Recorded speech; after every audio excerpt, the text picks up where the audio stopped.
look this week at the turbulence of love, because it can be turbulent and very energetic. So acknowledging and navigating the challenges and conflicts that love can present. And I would like to loosely say, I use the word life and love occasionally as the same thing, depending on what I'm speaking about. If I'm speaking about loving someone, then that's a different story. But so I'd like to explore this, that there are 3 buckets in life: things you control, things you influence, and things over which you have no control. So let's begin with how your thinking creates your reality. Now, most of you already know most of this, but I don't know about you. I like being reminded regularly because I get caught up in the cosmic soup of everyone else's thoughts and consciousness, and it's a good reminder. So, are you offended by the idea that you create your reality? Like if someone said to you, "So what's your faith tradition?" So you might say, "Well, I don't really have one, but I do go to Unity once in a while. And what they teach there is that you create your reality." Now, if you said that to some people, can you imagine the kind of discussion that you would have? So there are individuals who are offended by that. It's like, how dare you say that? Life is happening to me, not through me. So do you see it as a version of blaming the victim? You create your reality. And there are times where we can do this thing called metaphysical malpractice in not being compassionate when someone's going through something and say, "Did you know that you created that?" It's like, thanks a whole bunch. But the truth is that on some level, yes, we do allow it in. We allow the experience of it to become our future experiences. And that's the part that we create. That whatever life throws at us doesn't knock us down and have us continually talking about it and bemoaning it, or do we change our thinking and move forward in some other way? So nobody asked for bad things to happen to them. I mean, I had the opportunity to speak to my son this week. He had hip surgery. He's 39 years old, so he's young to have that done, but needed to have it done. And it was several hours after he had had it done, and he said that basically he was going to be awake for it. They were doing a spinal freezing. And he was shaking so badly on the bed, sitting there waiting for them to do the spinal freezing, that they had to sedate him twice to calm his adrenaline down so that they could actually find the right spot to do the needle to do the spinal freezing. And I was thinking about this statement: nobody asks for bad things to happen to them. And there are times where we face things that just have to be done. And we didn't ask for it, but what are we going to do about it? And so I haven't had a chance to talk to him since then. He's at home now. They send them home the next day, so he's at home. And to talk to him about how, it's interesting. We don't walk into things with both eyes open, expecting bad things to happen. But sometimes there are situations, right? So I agree with the idea that we do indeed create much of our reality. And denying this denies your power. Because how I respond to something is going to mean what my experience is going to be like. Emerson said, "Speak your latent conviction, and it shall be the universal sense, for the inmost in due time becomes the outmost." And so whatever you speak about, think about a lot of the time, what he's saying there is it ultimately ends up showing up in your life. You do draw it to you somehow, if it's a perpetual thing. So there's a phrase, change your thinking, change your life. Sounds very kind of light and frivolous on the surface. And If you don't understand what your thinking is, it can seem like, what do you mean, change my thinking? What about my thinking? So it's a much deeper conversation. And the other one is, whatever you can dream, you can achieve. And there are many people who would also say, I've been dreaming about this something for so long and it hasn't happened yet. There's a lot more to it than just that. So become aware of where you choose to have your attention is the first place. That way you can direct your thinking in the direction that you actually want to go. So if you have a dream, have you been focusing on you don't have your dream? Because that's what you end up getting, is being in a state of not having it, wanting it, rather than seeing yourself embodied in it, whatever that is. We were talking about a trip to Newfoundland with Deborah, and both of us could see ourselves already there and enjoying it and visioning it and feeling the experiences and eating the lobster and all of that. That's embodying it. If your attention is on doom and gloom, or gloom and doom, then that's the path you'll find yourself on, and you get more gloom and doom to complain about. So start to notice your thinking, is all I'm saying, because that's how your thinking creates your life. So if you keep your focus on what matters the most to you, more and more clarity and guidance will be given to you, and you'll enjoy the ride. So that's the other thing to be aware of, is what you focus on grows. So what have you been focusing on?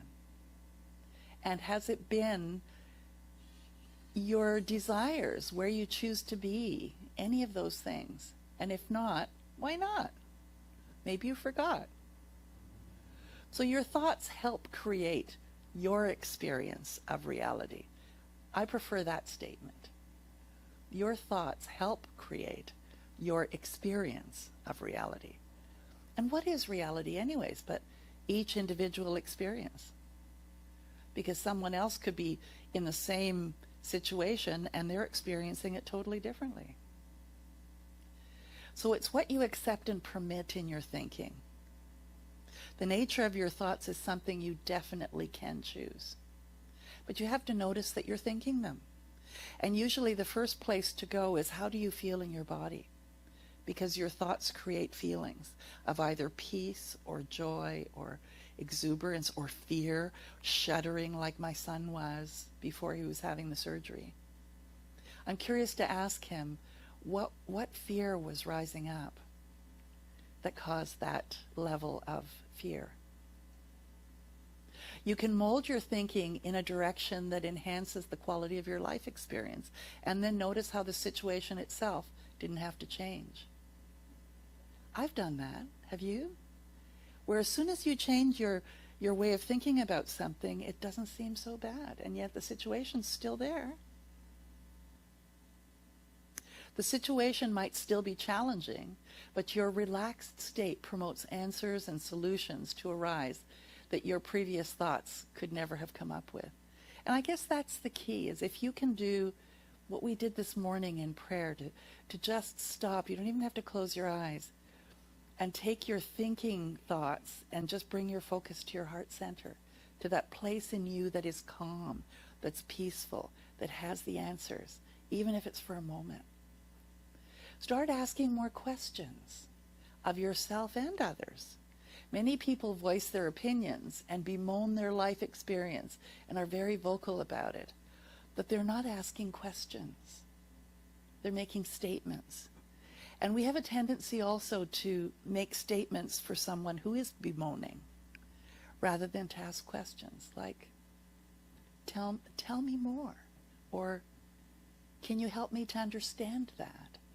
Or how can I support you? Or how is what you're telling me going to move you forward in what you're doing?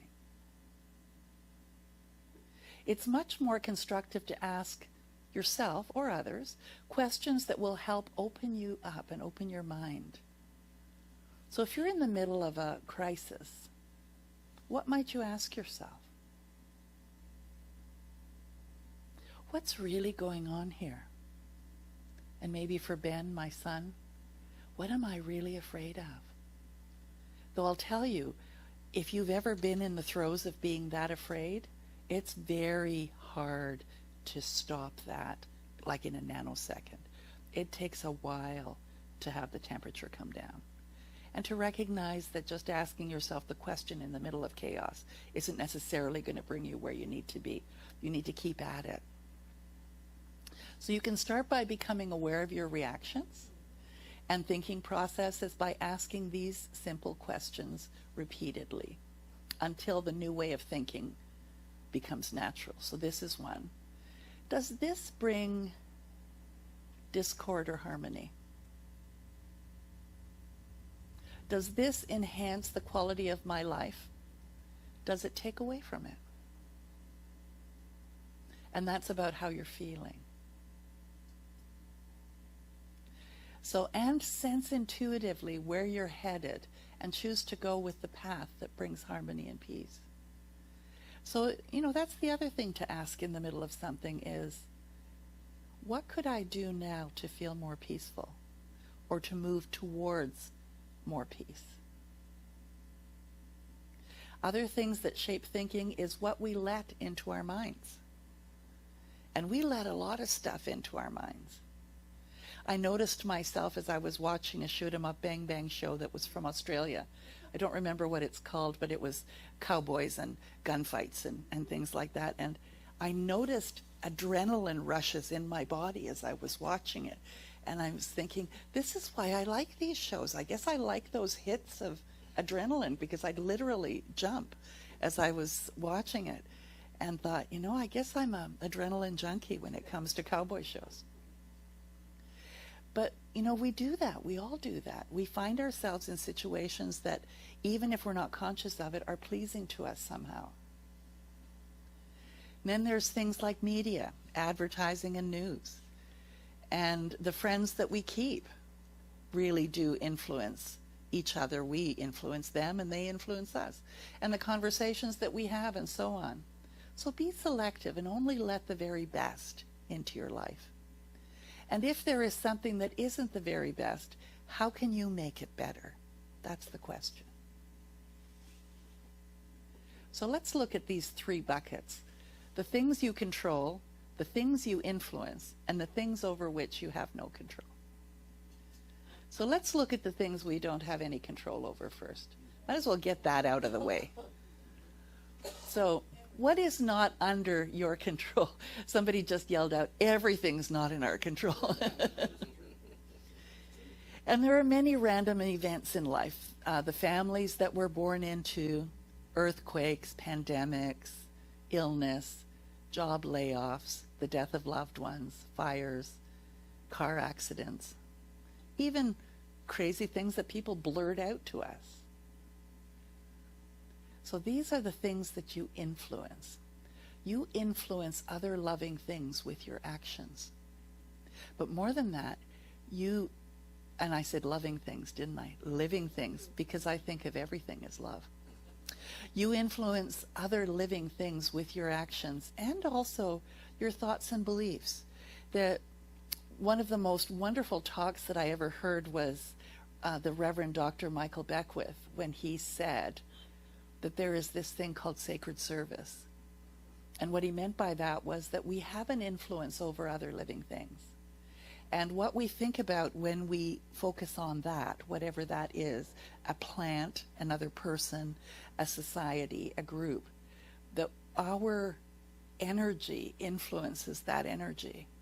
And so if I look at something and I go down the rabbit hole with them, then I'm exacerbating the rabbit hole, making it even that much more so. And that's how I influence. So how can I influence?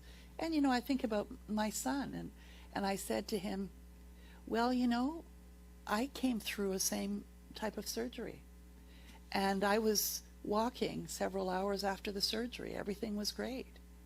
I mean, there's pain because you're healing, and that's how I could be in that, rather than diving into I was so scared, and, you have every right to be scared. Rather than to go there, I tried to shine some light on it instead. So how might you be that in a situation for someone? So this is silly, but I'm going to say this anyway. If you walk into a room and you see a stranger sitting there and you decide to slap them in the face, that person will respond differently than if you had smiled. And, you know, our actions influence others, don't they? And you influence but don't determine how that person responds. That person could decide to run away, turn the other cheek, or slap you back. Or if you're looking at someone and feeling sad or bad for them, you know, they can take that on and have their sadness and the badness of the situation be even greater because you have helped them in growing that feeling. Or how can you influence differently? That's really the question. You have the power to influence something. Whether they choose to take it in or not is another story. So here are the things that you do control. And do you believe me that I have any slides after this? So, what do you control? And where do you really start to create your reality?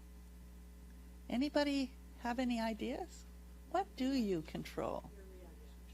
Your reaction, your responses, choices, thoughts. Yeah. What good students you are. It is in how you perceive, interpret, and think about the events in your life. You generate feelings about those events, which determine how you respond with your behavior. So again, you know, referring to my son, I thought about how wonderful I felt after the surgery because I didn't have to take painkillers anymore. And so that was the place I went with him. You're not going to be in discomfort anymore. About 4 or 5 days, and you're going to be like, wow, I never knew life could be so great. So we bring a gift with us to others, but we also bring that gift to ourselves. So no one can choose your thoughts or your actions. Those are yours alone. They can try and force you. So if your significant other breaks up with you and your thought is, I will never find anyone else to love me again. That was certainly a thought for many people when a breakup happened. That this was like my significant other, my soulmate. How could I ever? And yet somehow it happens. I don't know how. And so you notice I'm not really talking about love today because it's like that song, the Cloud song. I'll never understand love completely, other than how it feels in my body and the thoughts that I have when I'm thinking loving thoughts or feeling love towards someone else. Then you will likely experience some very negative emotions like depression and in behaviors such as staying in bed. Yeah, when we focus on things not being great, we tend to behave in ways that make things not so great. Or do nothing until we know what to do, right? So if, on the other hand, your thought is, I am glad this loser is out of my life, then you're likely to feel and act quite differently.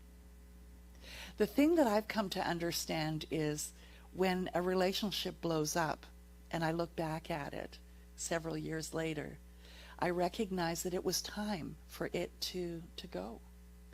And if I wasn't paying enough attention to it's time for it to go, then eventually it blew up rather than quietly going away. So that was also part of my influence in that situation. Have you noticed that? I don't know why we put blinders on when part of us knows that something is done, it's over, and yet somehow we think, oh, well, maybe there's one more thing I can do. Is there still hope? I'll suffer a little bit longer. You choose which thoughts you think. But until you notice that you're thinking them, it's hard to change them. So this is where the creating gets really serious. I mean, your thoughts, if you think them over and over again and give truth to them. They become your beliefs. So what thoughts might you have had over and over and over again that become part of who you are? You may not even realize what they are. Like this thought of being a woman or being a man. You know, in today's society, there is so much awareness about the fact that we're not just divided into two separate categories, that as personalities, as individuals, we are just so much more than that. And so to identify so specifically is actually thinking really small. So beliefs create a lens through which you interpret the events. So if you've had a reaction to something that has happened, and that's why I want to ask my son why he was so afraid, is what belief did he have that created that fear? So what beliefs do you have that created some of the reactions that you have had? And what you believe causes you to search for the evidence that matches up to what you believe to be true. If I told you that there are lots of red cars out there, I bet you if you had that in your mind and went out, you'd start seeing all kinds of red cars. And why is that? It's because they were always there, but you didn't pay attention to them. But as soon as you have something in your mind, that's what you see, or you start to see more and more of. And that's our superpower, but it's also the thing that can really get us. So for example, if you believe when your partner breaks up with you, I'm not attractive enough, and then you go to a party where 10 people tell you how great you are, and one person says your outfit is interesting, you focus and fixate on the interesting comment. Like, have you ever had days where everything's really good, but one person says something that is your button, whatever that button is, and that's where you fixate? And it's like it goes round and round. But what about the 99% of the rest of the day that was really good? Why do we do that? Because that's our thinking running rampant. So why do I always pick the wrong thing to wear, you might say to yourself. I have no style. Other people dress so much better than me. I must look like such a loser. No wonder my ex dumped me. I mean, you can imagine the kind of thinking that kind of spirals you down. So it's as though the other 10 people who said you look great didn't exist. You couldn't hear them. You just couldn't hear them. You only heard what was consistent with your belief. So this is something that you may not be able to do, but I'd like you to think about it, is how has your belief caused you to not notice all of the good that's in your life? And I think that's where gratitude journals came from. Someone decided that if I don't start to focus on what's working well, I'm going to go down this rabbit hole. So the brain is primed by your beliefs to look for something, and it shuts down your ability to see in any other way. So if you do meet someone who seems to be stuck in that place, there isn't anything you can do for them other than to influence them with the love that you are somehow, and know that they are exactly where they need to be and you're exactly where you need to be, and do what's yours to do. So you actually have a hard time seeing evidence to the contrary of the already existing belief. You know, there are also people who, let's say we talk about someone who's being abused. All they have in their belief, because they go back and back and back all the time, you wonder, why do they go back? Because they have an existing belief that that initial connection that they had with that person that was so good is ultimately the way it's going to be, will be, was. And we look at them, if that's not who we are, and say, like, I don't get it. Why do you do that? Because they have a really deep-held belief that it's going to work out, or that they're not good enough to go anywhere else. Something. So that's why people who are depressed actually see a depressing world. Things can be amazing and beautiful to you, and to them, they see it all as black and gray. It's also why you're so convinced that your view of the world is the truth. Have you ever had that conversation with somebody? And they see things very differently, and you know you're right. You just know. How come they don't know? Because they can't until they decide to. So what most people don't realize is that they're participating in creating their own version of the truth. You write the story of what you think is to be expected and or possible based on what you believe is true. And then you take actions consistent with those expectations. You embody that. When you act on what you expect will happen before it actually happens, you participate in creating the experience. Good news is, when you act on what you expect will happen before it actually happens, you participate in creating the experience. So it's bad news and it's good news. So what have you got going on right now that you might expect the best? Richard McDeesey actually has a great song, Expect the Best. Could you expect the best? I mean, I see my son running and doing somersaults like he used to. He can still ride a bike because he always did, and it didn't bother his hip, but the walking part wasn't so easy. I see him now running down the beach with his daughter and doing all those things. I expect the best. So when you start to understand the process and make it work for you, you're empowered to choose the life that you want. So will there always be things that happen that are outside of your control? Yes. I'm sorry to tell you. It's guaranteed. What you do control is how you think, and consequently how you feel, and what you choose to do about those uncontrollable events. That's how you shape and create your life. So whether it be the love in a relationship, or whether it be a job, or whether it be the love of yourself, any of that, you get to create it any way you want. Just notice that you are the one that's doing it. So there are always people who thrive in times of crisis. I know some people that just nothing seems to faze them, and they seem to be okay. And I think it's because they recognize, if there's something I can do, I'll be doing it. If there isn't, I won't.